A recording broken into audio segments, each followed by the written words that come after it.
simultaneously broadcast on LMC TV. So good afternoon, everyone, and welcome. I'm Jackie Paré, Head of Programming for the Friends of the Larchmont Public Library. Thanks for joining us for this important conversation about helping our kids and ourselves cope with the aftermath of COVID. The pandemic may be on its way out, we hope, but the emotional and psychological fallout persists for many. The rates of depression, anxiety, and suicidal thoughts among the COVID generation have never been higher, according to the American Academy of Pediatrics. Here to offer their wisdom and support are two clinical psychologists who have been on the front lines with parents, teachers, and students, Doctors Katie Sawyer and Alan Dienstag. Alan is the clinical director of the Larchmont-Mamaroneck Community Counseling Center, otherwise known as LMCCC, and Katie is a supervising psychologist there. Together, they founded the LMCCC Parent Center.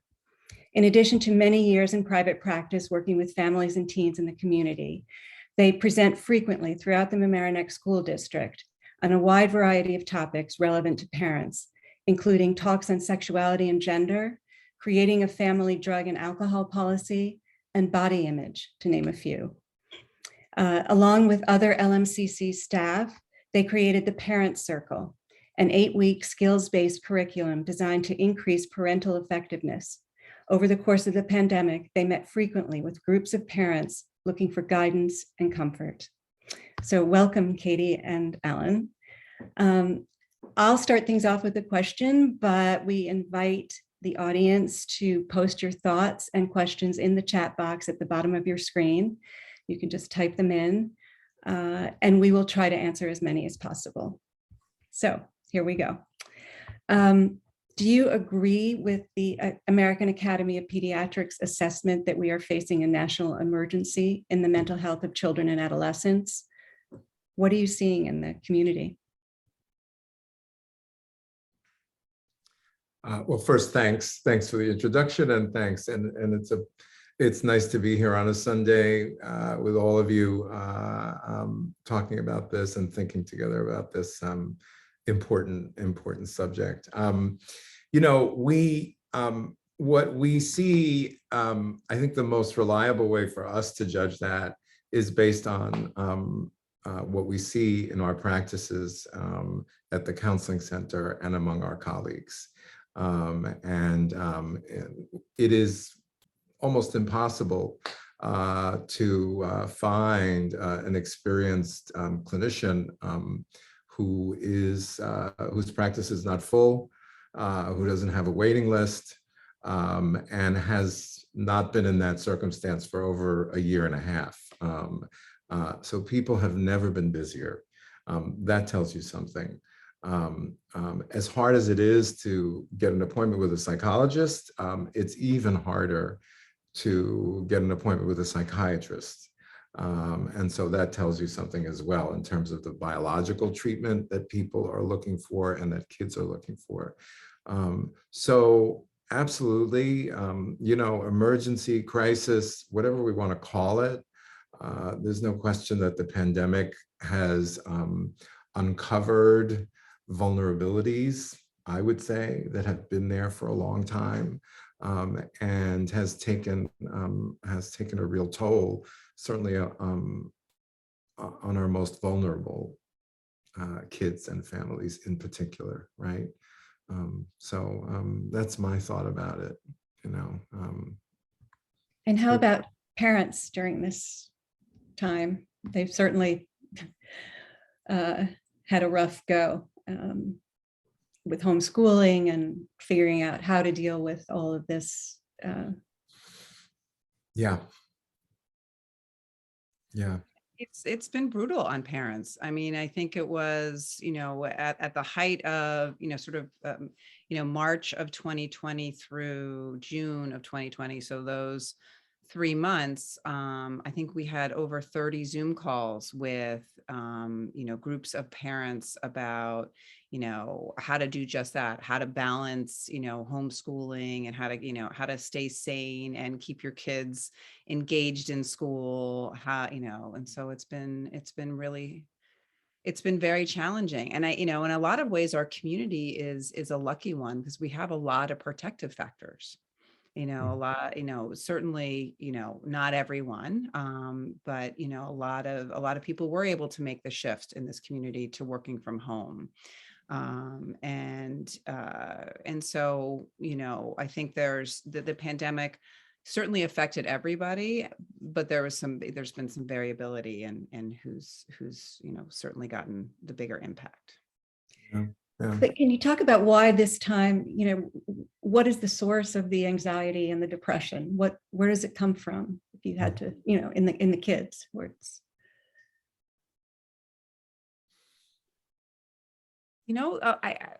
Alan, you may feel differently. I think a lot of it has to do with, their normal developmental processes were interrupted for a very long time.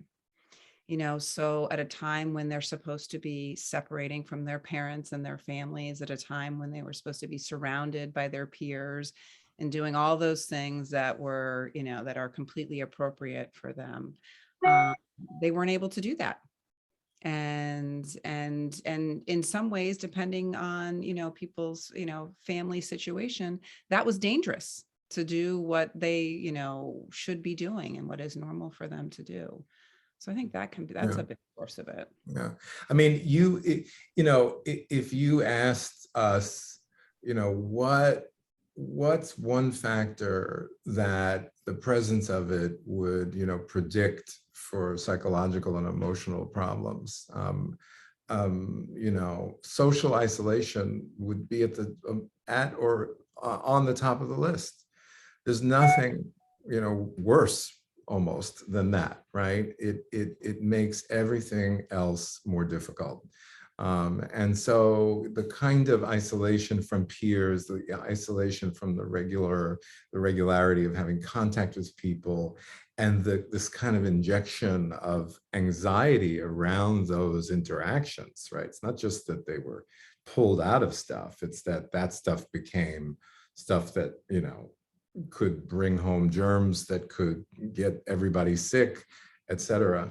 That's an enormous factor in stressing kids out. And especially with depression, I think, kids who were already not having enough social contact and then got pulled back from that regular contact at school. I'm talking about the kids now who don't have a big social life, right? Those kids, the only place they're seeing people is in school, right? All day long. And so for those kids, you suddenly start to see this edging over into a kind of sadness, depression, withdrawal. So, social isolation is a big thing.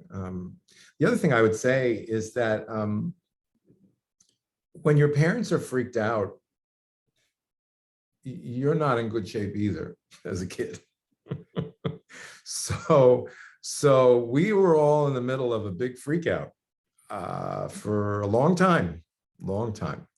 And so, again, that's I would put that at the top of the list as well, at or near the top of the list, right? So much worry and fear and anxiety among parents about all kinds of things, right? So that's a big thing for kids. It has an enormous impact on their mental well-being, for sure.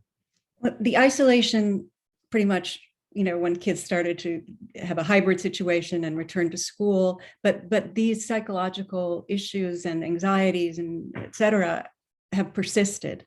Why is that? I mean, they're back in school. So was it the interruption? You mentioned interrupting normal development. That wasn't the case for 2 years. So, but these symptoms are persisting. So how do you explain that? a lot of factors that contribute to that. I think one of the things that I noticed a lot with the people that I work with is, when you're anxious, you tend to avoid. When you're depressed, you tend to withdraw into your cocoon. And obviously, the pandemic provided the the perfect, particularly in those early months, that was the perfect setting where they experienced a tremendous amount of relief because they didn't have to face the things that they were maybe anxious about or worried about. And so and what do we know about avoidance? We know avoidance begets more avoidance. And so for a lot of these humans, I wouldn't even say just kids, for a lot of people who, almost experience some relief by not having to be exposed on a regular basis to all of the social challenges that they face. It was a huge uphill battle to get yourself back in school, to get yourself to exercise that muscle of being a little bit uncomfortable and pushing through it, and connecting with peers. So certainly that is one of many factors I think that have contributed to the continuing continuing issues. I don't have young kids anymore, but my kids were young during 9/11, and I don't know if you see any parallels in terms of just we were all freaked out, and I do think of my kids as being the 9/11 generation, something that persists and has an impact. Do you expect that similarly the pandemic will have changed us, changed our children? Yeah, I mean, I think so. I think, the other thing about the persisting kinds of effects that you see is that it takes time for people to step forward and identify themselves as having a problem. It takes time for the initial coping maybe that was taking place to start to prove to be inadequate as the months go by, right? So you start to see things downstream. It often doesn't happen right away, and that's not the nature of these kinds of stressors or traumas that people rally typically, in the short term. But then, when it shifted, and Katie and I talked about this with some parents. At some point, people were still talking about, well, it'll be over in a few months. It'll be, by the summer, this will all go away. And then the summer came, and, and so then there was this dawning kind of recognition. Well, wait a minute, when is this going to end? What if it never ends? That kind of thing. But that took months to develop. And then the consequences of that frame of mind, how it changes you, what you think, so yeah, it's hard to see for sure what has changed, but I think the whole world has changed, and I think that's a sense of loss as well that starts to dawn on people, and that takes time to sink in, yeah. I mean, there's a piling on effect too, because as we know, this is a very high pressured community. And, Yes. Kids were having difficulty just, with the competition and the expectations before all this even began. And now we have this on top. So can you address that? Yeah. Yeah. How do you do this right? Right. I mean, I think a lot of the parents came to our talks with that kind of mindset, like, putting pressure on themselves to somehow do this right. The work and the kids at home, and can they go out, and how do we protect them when we go out, and do we form pods? Do we do this? I mean, there was a lot of sort of angst among parents, and a sense, in part because that is the nature of the community, to like, what's the right way to do this? I need to know the right way to do this, right? That was very, very hard for our local community, I think, to kind of accept that we didn't have answers to everything, you know, and they had to somehow communicate that to their kids too, right? That was really hard. You know, we spent a lot of time, I think, Katie, talking about acceptance and you know, having your feelings and labeling your feelings and forgiving yourself, you know, when you just didn't have an answer, or, you know, when you were as befuddled as everybody else, right? You know, yeah. So that was the kind of guidance you were giving parents in the initial phases of the pandemic, and as time went on, did that change? And what do you think now? What was it at the beginning? Advice do you give Katie? now? I mean, you know, it's interesting, Jackie. I mean, it's been a while for us, you know, to look back. I mean, you know, I don't know what your sense is, Katie. I mean, you know, my sense is that there was a lot of just, we're happy to be together, and seeing one another and hearing one another, and that was a big comfort, you know. In terms of the phases of it, you know, I think that certainly was the first. That was the first phase, you know. And what are you hearing now? You're still speaking to the kids and the parents. What are you hearing from the kids now, and the different age groups? And how does that differ? I think, Middle yeah, schoolers and older kids. the overwhelming feeling is I'm sick of this. I'm sick of talking about it. I'm sick of focusing on it. I just want to be doing, I want to be doing something else. And I think, you know, certainly, you know, that we're at a very interesting time. I mean, I feel like I say that every week. We're at a very interesting time now, but with a great unmasking and all the feelings that brings up for every single family, and the judgment that comes with that, you know. And, you know, right now, the biggest issue is do I wear my mask or do I not? Am I going to be judged for not wearing it? Am I going to be judged for wearing it? You know, where it's become a real, you know, certainly amongst the high schoolers, and I'm sure amongst the middle schoolers. I haven't spoken to any in the last, you know, 10 days to know, but there's a lot of angst about, you know, how am I going to make this personal decision? You know, insofar as some kids are going to school like with their mask like on, and then they'll whip around the corner and they'll take it off, you know, depending on who they're seeing and, you know, who they see who has their mask on. I mean, it's really, So it's like mask pressure. yeah.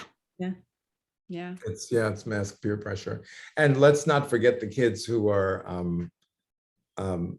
who have gotten accustomed to life behind the mask, and are not so comfortable and having all kinds of anxiety, anticipatory anxiety, social anxiety, or, you know, kind of paralyzing self-consciousness about, like, what are you going to see when you see the bottom half of my face, you know, when this is all you've seen, you know. That's you know, that's very real. That's very real, especially for teenagers who are self-conscious, you know, very self-conscious to begin with, and lots of kids who have social anxiety, struggles with social anxiety. This is a big hurdle, you know, to kind of unmask yourself. Some of those kids were more comfortable masked than unmasked.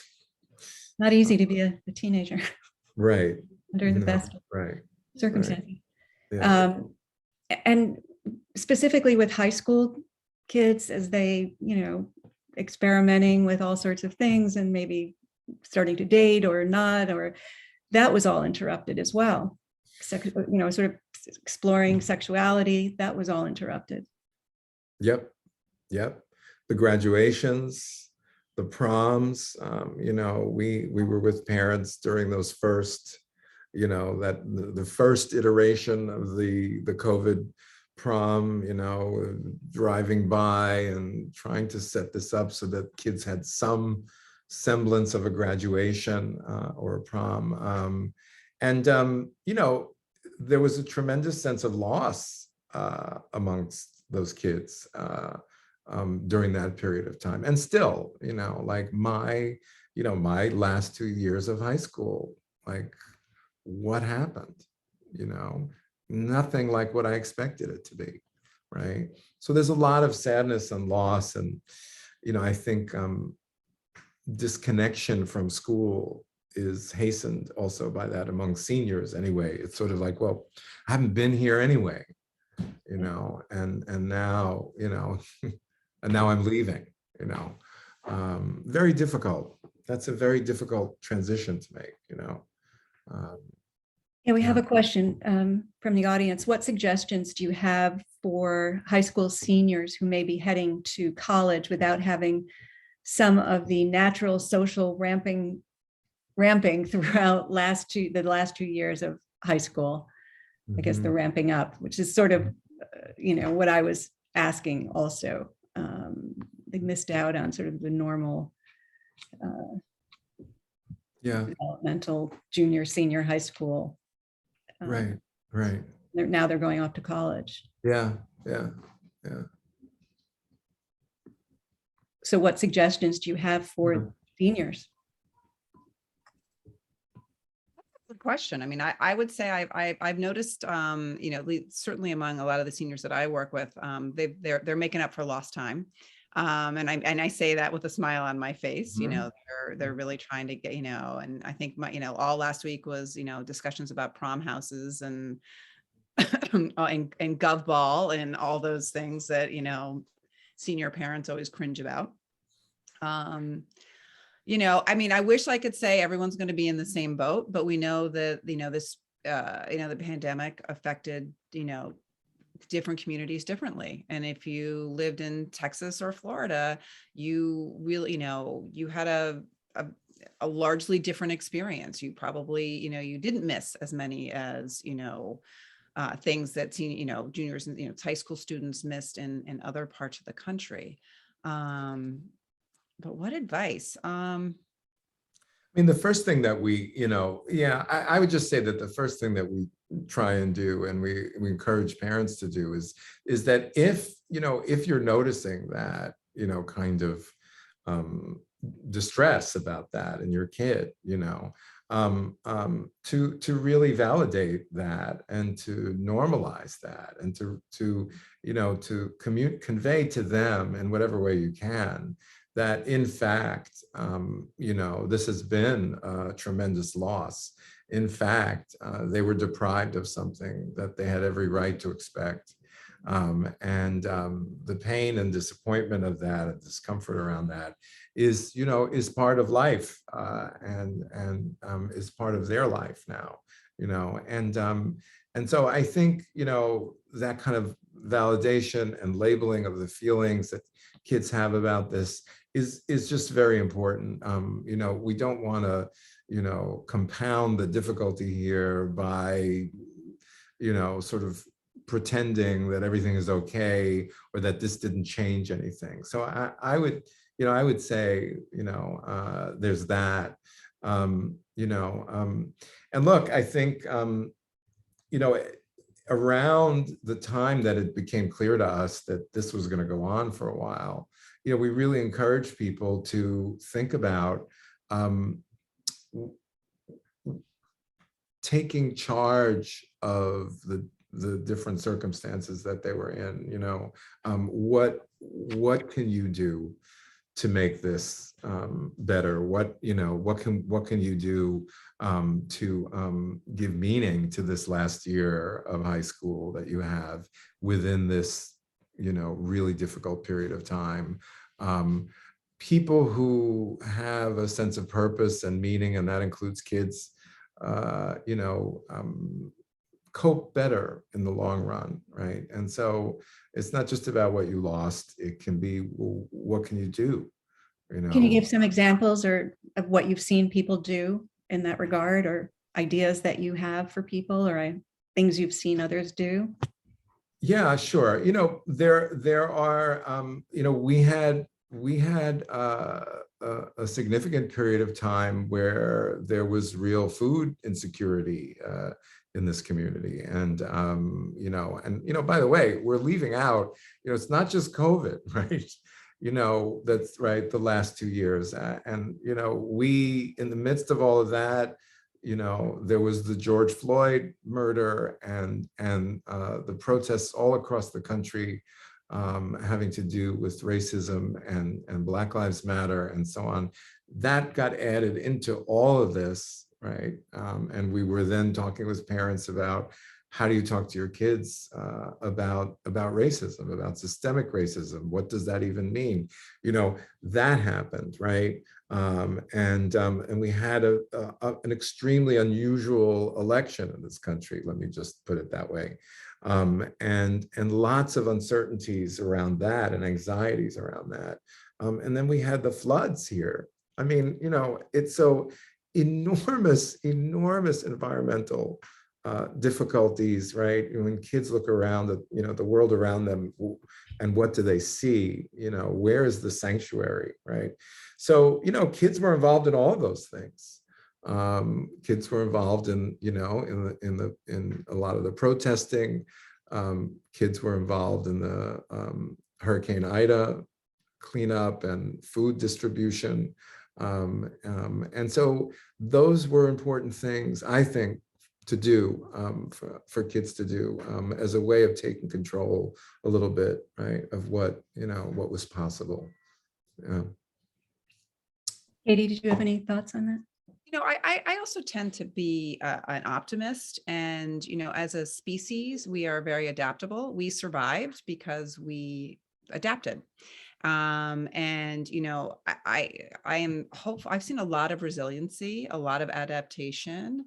Now it's funny. If I find myself in the middle of a high school car traffic jam, it brings a smile to my face to feel how normal that is. Or 3 years ago, it might have annoyed me. But I think we have to remember that kids overcome all sorts of things. And I think, when they do get depressed and anxious, they are having very understandable reactions to a very unusual situation. And what Alan just outlined, I was like, oh my God, right. We've been gobsmacked between the pandemic and the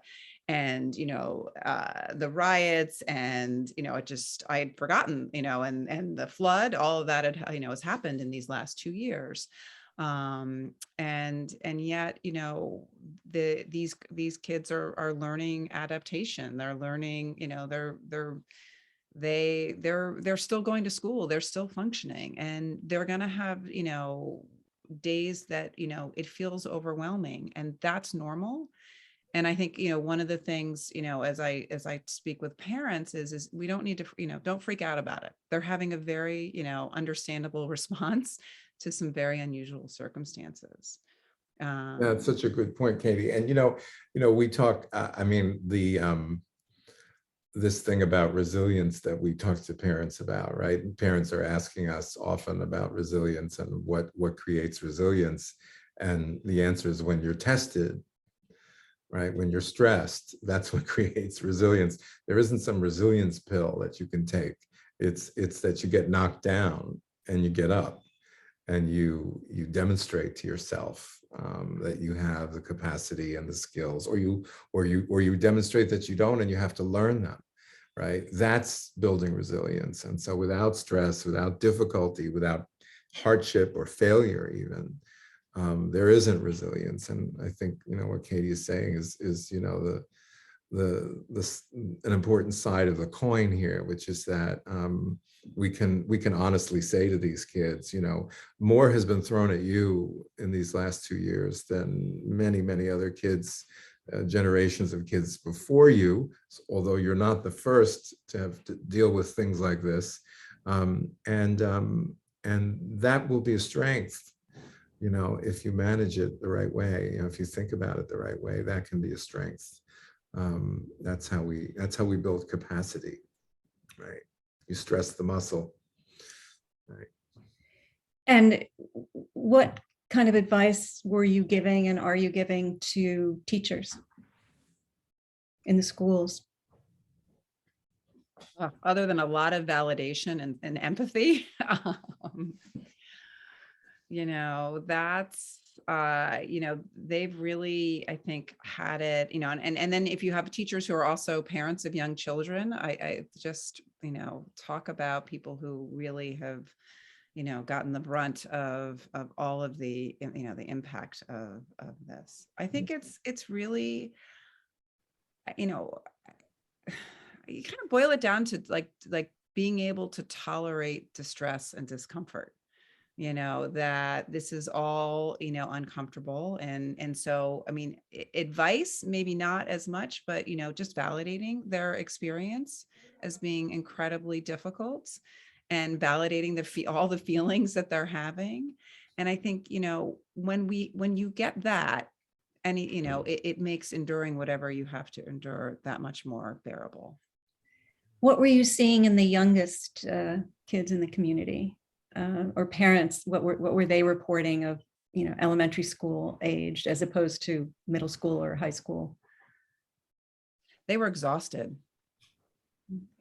They were exhausted. They, a kindergartner can't do online learning by themselves or do the project by themselves. And so they were on 24/7 for a really long time, Do you think that what we've talked about impacted elementary school age kids as well with increased anxiety, or did they just sort of glide through it? Maybe their parents didn't as much, but I guess it wasn't as hard on elementary school kids. Although, again, during 9/11, having to explain that kind of thing to kids, none of this is easy. I mean, we don't have great answers either, I guess. And as you pointed out, Alan, we were all scared, Right. Very nervous about getting COVID. And, we're supposed to be comforting our children. How do you commiserate with them? I mean, I guess it depends on their age, but. I don't know. I'm not sure anybody had it any easier than anybody else in terms of developmentally for kids. I just think it was different. Mm-hmm. Yeah. And there were challenges, challenges at each stage. Yeah, I do think, I mean, neither of us work directly with young children. So, it's certainly from parents, though, we know, that there were ways in which the young ones were more adaptable, and in these areas of explaining to them what was going on or why they couldn't do certain things, or, for a period of time until I think it's interesting, they started to understand what the norms were, but for a period of time, parents were having an enormous difficulty getting their young children to keep their masks on, right? It's interesting to think about how that started to go away for the most part. And you would go to school and see little kids running around with masks all over the place, not pulling them off. But there was a period of time where that was an enormous anxiety. How am I going to get my 5-year-old to keep a mask on his face? Are you kidding me? Right? But that point that Katie's making, demonstrates itself, right? Because over time, you do see that they all just kind of, got in line and put their masks on, and they were, to them, they learned very quickly, and this, if you're 5, most of your life, now, right? You've been living in this circumstance where you go outside and you put your mask on, right? So it does become the norm in that way. I think that's one way that they may have it a little bit easier than the rest of us, yeah. I think it's what the point you brought up earlier, just that now we're taking the mask off, and that's bringing out so many new anxieties in our children. Yeah. That's a fascinating idea. And I think the change, I mean, for me, what I would say the change is a real increased sense of our vulnerability. That's the thing that, from my perspective, is going to persist, and in all of its different forms. But there is that sense that we're on the edge somehow, and we've pulled back from it. Some of us, most of us, but let's not kid ourselves. 1 million people in the United States have died, more than 1 million, right, from COVID, and there was a period of time where we didn't know what to do about it, and that vulnerability is not going to go away, and so I'm optimistic, as Katie is, and I'm also there's a part of me that worries, that kind of vulnerability is a fact. It's a fact in terms of this disease, in terms of this virus. It's a fact in terms of our climate, which has affected us locally. Not to mention war. And it is a fact in terms of, looking around and seeing that, the world is going crazy, right? So this is a vulnerability that, is, and so, I think that's why there are more anxious kids than ever before. I think they have a fairly accurate sense that, we have a lot of problems, and the people in charge don't necessarily have answers. So it's a difficult time to kind of find your sanctuary and your place of comfort, if you're a kid or an adult for that matter, right? Yeah. What can we do as a community to, increase the resources for people? I think there is talk in the school district of trying to increase the budget to, in this regard. I mean, we have a shortage of mental health, we have a shortage of psychologists, psychiatrists, but what can we do to help? I'm sorry, my dog is, she's not anxious, but she's demanding. Yeah. What do you think about our community? What do we need now? You parent, sorry. Answer that question. Leaving the room. I think there's a lot that we can do. And I think it's a lot, actually, we've already mentioned a lot of all of this is, we can do so much better if we don't feel like we're alone, and if we feel like we're understood. So I think it starts with, validating how difficult this is, or how scary it is, or whatever our kid is experiencing, if that's, what you're noticing. And that can go a long way. We get, I mean, calls weekly from worried parents, and that's great. We love it when parents are concerned about their kids and they reach out for help. But there's lots of things that we can do to help our kids, in addition to having them talk to somebody. I mean, and I think, in a lot of ways, this community is wonderful in that way. We feel better when we're busy. Well, we got a lot of busy kids.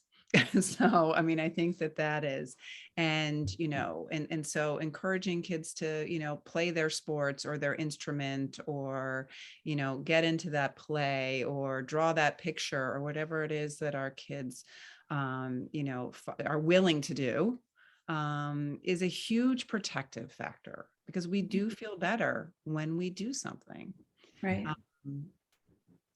And so that's typically my first, series of advice to parents on how they, get, keep them busy. The less time we spend in our heads, it's often the better. Alan, did you have another thought there? Yeah, no, I agree. I think, I think worrying is not the same as doing something. So right. There are lots of things to worry about, and we have to make the shift. We have to make the shift, either to cope in these ways that Katie is talking about, or to, to be directly involved in trying to, make a change, make a difference, in the world, Are you still accepting calls from people if they need to reach out to the counseling center? How is that working? What's your availability now? Yeah, the counseling center has been, functioning and open for business throughout this whole period of time. And so, if you're a member of the local community, because we do give priority to people in the Larchmont-Mamaroneck community. You can call the counseling center at 698-7549. And we're there. We have a staff of professionals. So it's not just me and Katie, fortunately. There are 12 other people. And some of them are local, many of them are local, some of them are not, who understand the community, understand the circumstances, and who are particularly expert at working with teenagers and families. That's our primary mission, and parents obviously as well. So yeah, we're here, and we're available, this is a resource that this community has that is a remarkable resource, and we don't turn people away for financial reasons. So, we ask people to try and support the service, but I just want to mention that as well. So that's another unusual thing about the counseling center. Where does the funding come from? Well, it comes from this community. It comes from the school district. So we get some funding from the school district. The towns and the villages provide some funding and support to us. The New York State Office of Alcohol and Substance Abuse Services provides us a big grant that keeps us going. Private donations, we have a board. So, that's where it comes from. This is a community supported resource in every sense of the word. Yeah. And you have Spanish-speaking counselors as well? Yes. So we have La Casa, which is our Spanish-speaking service. And people who call that number who need to leave a message in Spanish can just quickly migrate over to a different, phone message in Spanish and, leave a message, and the same services are available for people who are Spanish speaking as the English speaking services. So, yeah. Can you give us that number one more time, please? Yep. It's 914-698-7549. Okay. Yeah. Yeah. Any more thoughts you want to add to the conversation? I think you did have a question come over the transom. Do you want to address whatever that was? Sure. I mean, the question was, how do I get my kid to feel less anxious about not wearing a mask? Oh. So, I mean, it's a very, appropriate question, I think, now. And I think, we certainly covered it a little bit in our previous conversation, and that it's very normal to feel uncomfortable. I mean, people feel naked now when they go out without their masks, and so I think the first thing to do is to just, all feelings make sense. All feelings are normal. It's going to take time to get adjusted. I think if your kid has a lot of worry thoughts about, I'm going to get COVID, I'm going to give it to grandma, I think, you can check the facts, and we can look at, what the rates are in the, what the rates are in the community, and all of that, and the data on, vaccinations and boosters. I think, we can really start to help our kids who are nervous about this, maybe take a slightly, less dangerous view of it. I think it's modeling, labeling how we're feeling walking out the door with or without a mask, depending on, what our choice is. Alan, what do you have to add? Yeah, I think those are all great. I mean, check the facts when there are worry thoughts. We really, we want to do that. We want to ground, ask a lot of questions. What are you worried about? What is it that, that's scary about taking off the mask? What do you think will happen? How about after that? I mean, I really follow the train of worry, because the more they can talk about it, the better we can understand how to help them cope. So I think, all of that is important. Curiosity is what we advise people to do when their kids are anxious. They ask, and to pursue, and to check the facts. And with with the mask coming off, you can do stuff with them. You don't have to take it off. You don't have to leave your house without a mask and spend the whole day without a mask. You can practice. You can practice going out and walking around the neighborhood. You can practice stepping out the door if that's what you're afraid of. So, for some kids, it might be necessary to take a kind of graduated approach and get comfortable with this in a stepwise progression, and not just have to take a leap into the unmasked world all at once. Along the way, did you perceive that there was pressure to get vaccinated or to not get vaccinated, or was there difficulty there among the kids? Yes. Yeah. Yes, that's a yes. Yeah. Yeah, I mean, I think, Yeah. I think, not unlike our country's divisions, people who feel one way or the other have had a really hard time understanding the other person's position. And, and I think that, I think our community, is very highly vaccinated. I can't remember what the data was last I looked at it, but so less so, I think, because that, more people were, certainly in favor of vaccination than not in this community. Yeah. Yeah.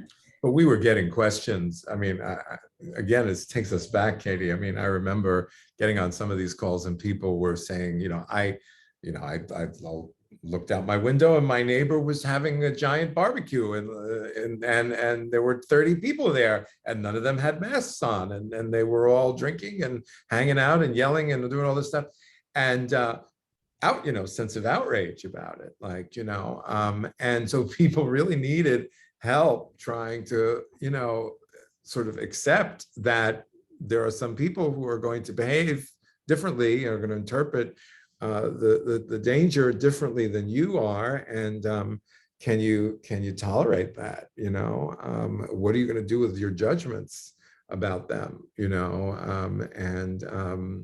What are you going to do when your husband or wife has a very different idea about what's safe? We were dealing with a lot of that. So mom doesn't think it's okay, but dad thinks it's okay.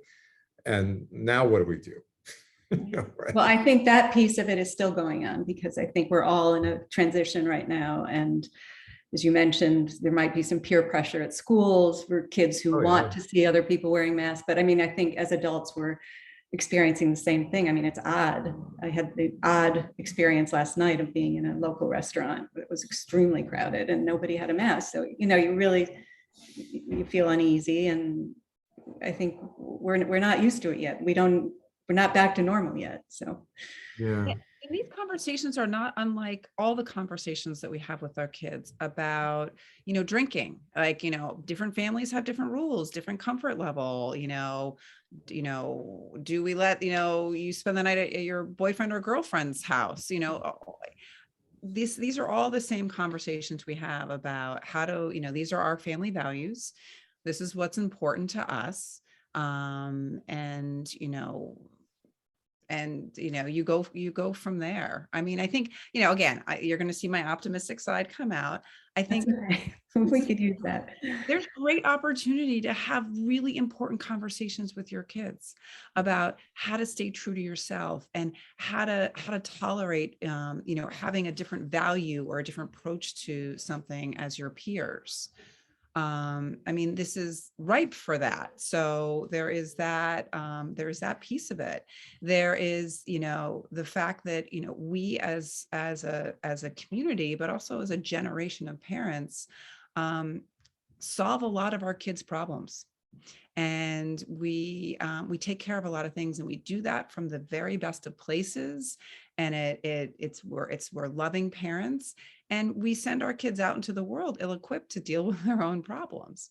Right. So if there's another silver lining, we couldn't fix this. Right. We couldn't fix this. And so we had to help them tolerate their feelings about it, our feelings about it.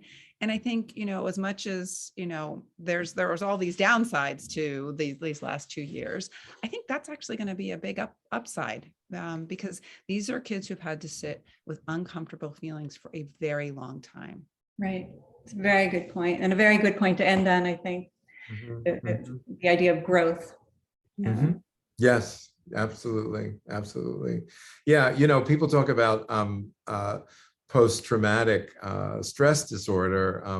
The reality is that most people come through difficult circumstances with a sense of growth, of having grown, having learned something about themselves. We don't all get traumatized and injured forever when we're exposed to difficulty. There is post-traumatic growth. Yes, that's certainly something that we have to remember and hold on to, and ask ourselves what we've learned about ourselves, what we've learned about people, what we've learned about the world. That's something that you can take away from this for sure. Yeah. Thank you both so much. Thank you, Jackie. Thanks for asking us. Yeah. Thank you to everyone who showed up on a Sunday afternoon, where it would probably be nicer to be, at least maybe not right now outside, but it certainly is nice and warm these days. Right. Right. Spring is coming. So that's the message, great. isn't it? Okay. Till the next time. Thank you very much. Bye-bye. Bye-bye. Bye, everyone.